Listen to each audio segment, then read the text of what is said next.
Where will your club be in 5 years' time? That is right, I'm going to be estimating every single AFL club's trajectory and trying to put them in a relative speaking position on the ladder in 5 years' time. It's 2024, 2025, 26, 27, 28. Around 2029, will your team be good or will they be shit? Now, for this trajectory, there's a couple things we have to note before I'm going to get into all the teams. First of all, prediction is based upon what coach you have, your history. For example, Collingwood, Carlton, Essendon and Richmond. Those bigger clubs are less likely to be at the bottom of the ladder for a long period of time. The players you have and your youth, more importantly. So what players you have under the age of 23, 24. The history of your club. Do players tend to leave? Do you have a lot of older players on your list? For the Hawthorn Football Club, in 5 years' time, in 2029, you'll be finishing top 2 on the AFL ladder. First of all, your coach is elite. I'm a massive fan of Sam Mitchell's. It was on Fraud Watch early on, but he's since proven to be a tactical mastermind alongside a great man manager. He could be the best coach in the comp by the time 2029 comes around. Hawthorn seem like they have a great, I guess, a vibe going on. They seem really together, a lot of collectiveness. They all seem like they want to be there. It's a super exciting club to be at right now. They've got the likes of Finn McGuinness, Will Day and Newcomb are only 22 still. And we all know Jack Ginnivan, he's 20 years of age. He's exciting. Connor McDonald, Jai Sarong's brother, Caleb Sarong's brother, is 20 years of age as well. Massimo D'Ambrosio's been a phenomenal winger. He's 20 years of age too. Josh Weddle's looked exciting, 19 years of age. Nick Watson, exciting, 18 years of age. Josh Ward, they've got the names, they have the talent, they've got the coach, and they've got players who aren't super old. By the time 2029 comes around, you would say Chol Gunston, Luke Bruce are sort of done, but a lot of their young talent who's sort of 26, 27 will still be good. I reckon they're in for a big shout for the flag in 2029. For the Melbourne Football Club, I've put top 8 to mid-table. I'm very bullish about their talent, but I'm not bullish about the coach and the off-field issues. In 5 years' time, Clayton Oliver and some of those other players who are dodgy and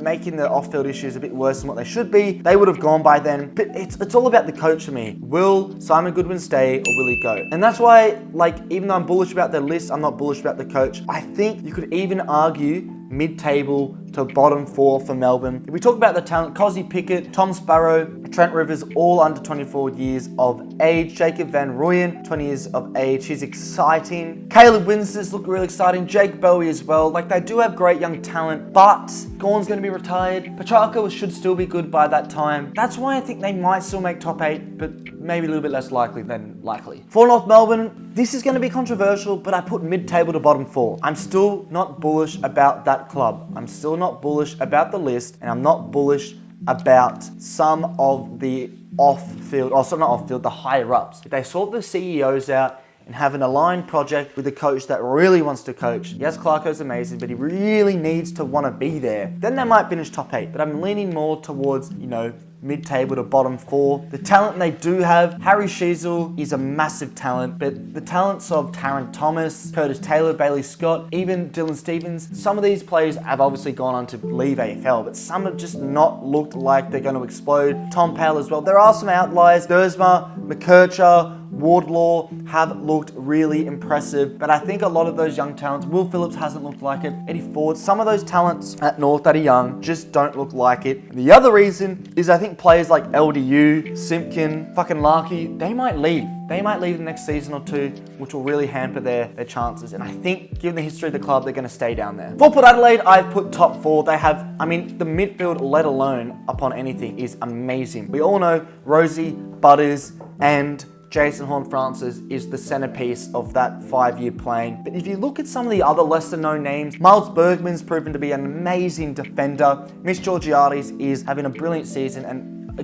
aside from the injuries, he's a phenomenal talent. Jackson Mead, Lockie Jones looks exciting. Jace Burgoyne, what an exciting talent that guy is. Josh Sin is a high draft pick and he's an exciting left footer. The talent's there, but who's going to be their coach? And that's, I think, the question with Port is, I was a bit dubious putting them in the top 4. We all, relatively speaking, know that Ken Hinkley, after 2025, is going to hand over to Josh Carr or somebody else. We don't know who it's going to be yet. So I'm a bit reserved, but I'm still, with the talent they have there, I'm still excited for them. Although they do need a key forward and a key defender, they are going to finish top 4. For Richmond, I put them bottom 4, and I'm a fan of Richmond, obviously. I support them, but we have the worst list. But more importantly, we have the worst higher-ups. Our CEO's left, our directors are leaving, our coaches are questioned, our physios are questioned. Everything, including the players as well, everything's being questioned. Everything's not looking good, Brev. We have some talent. We have the likes of Samson Ryan. Is he going to go on to be something? Jack Ross has looked okay. Mansell's not convincing. Kaczynski's not convincing. Cumbo's not convincing. Noah Cumberland. Coulthard's not convincing. Thomas Dow's on and off. As is Hugo Ralph-Smith. Jacob U's not convincing. Trezise not convincing. Morris Rioli's convincing, but he might go to Gold Coast with Daniel Rioli. Sonsi and Banks haven't been anything. Gibkiss is exciting, but needs to get his body right. Tom Brown looks a phenomenal talent. Justin Clark needs to get his body right. Steely Green looks a talent. Caleb Smith looks a talent. Seth Campbell looks good.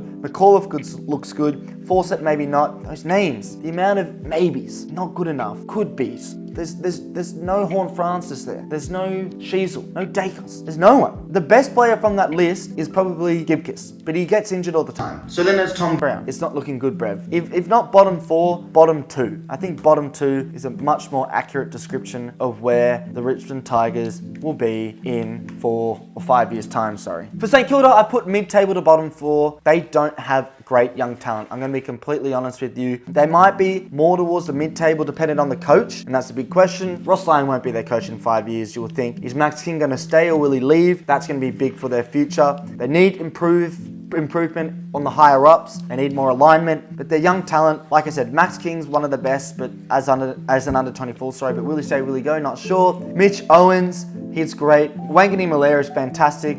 Philippou, Liam Henry look like they can be something. Even the likes of Cooper Sharman. But I look down the list, Darcy Wilson, I look down the list and I'm not overly excited. Windhager as well is actually a good talent. I'm just not overly excited on St Kilda. And given the history, I think it's more likely to be mid-table to bottom 4 than top 8 to mid-table. For Sydney, top 4. The fact they're this good right now is scary. In fact, you could even argue for Sydney a top 2 guarantee. In fact, with Hawthorn, I'm also going to put Sydney in the top 2 guarantees. Now, a couple question marks is defensively, do they have the talent? But let's talk about the talent. And keep in mind, Mills will still be in the prime of his career. They've still got players that will be in their prime, like who are 24, 25, 26 now. That'll still be good. But talking about the talent under 24, Nick Blakey, Justin McInerney, Tom McCartan, James Rowbottom, all 23 years of age. James Jordan, who they poached from Melbourne, a great player. Braden Campbell looks exciting. Errol Goulding, arguably best winger in the comp. In fact, definitely is. Logan McDonald, he is a great player, needs to improve his goal kicking towards the end of games though. Chad Warner's only 22. Corey Warner, the brother, is only 20. Matty Robertson's 20. They've even got the likes of Mitchell, 19. Will Green, 18. They've got talent, outrageous talent. Tom McCartan, defender.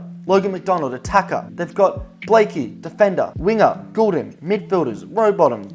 Fucking everyone under the sun. It's top 2. It's exciting. The only slight question is, the same with Chris Scott, is will John Longmire be able to coach in 5 years' time? He's also been coaching, by this time, it would have nearly been fucking 2 decades. Same with Chris Scott. Does he want a break?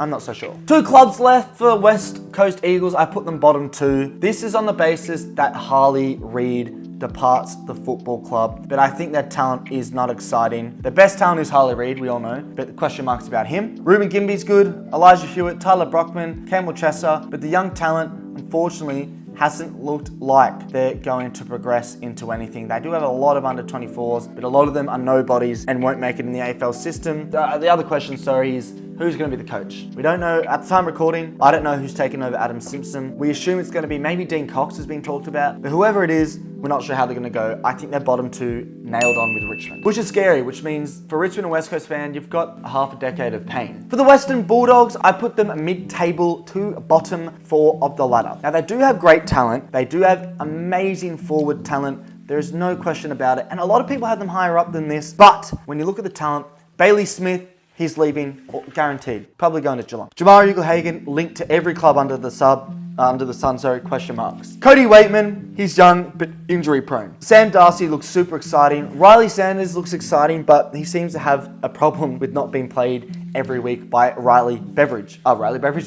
sorry. And some of the other young talent I'm not overly exuberant about. Riley Garcia, Arthur Jones looks good, Buku Karmas looks good. But apart from that, Caleb Poulter, like another club, there's not too much there. Riley West, what's he gonna be? Although they might, if they keep Jamara, they might stay as a top 8 to mid-table club. I'm more inclined to go mid-table to bottom 4. And also the coach, if Bevo's still there, no chance. And that is my 5-year estimate for every one of your AFL clubs. In the comments below, let me know where and what your club will be doing in 5 years' time. Will they even be there? I haven't added Tassie in here. If I had to add Tassie, it would be dead last because as every new club in the comp does, they take quite a while to get off the bottom of the ladder and find their feet. Let me know in the comments what you think. Thank you very much for watching. Make sure you like, subscribe, all that good stuff. Follow the TikTok FTFooty as well, and I'll be seeing you in another video.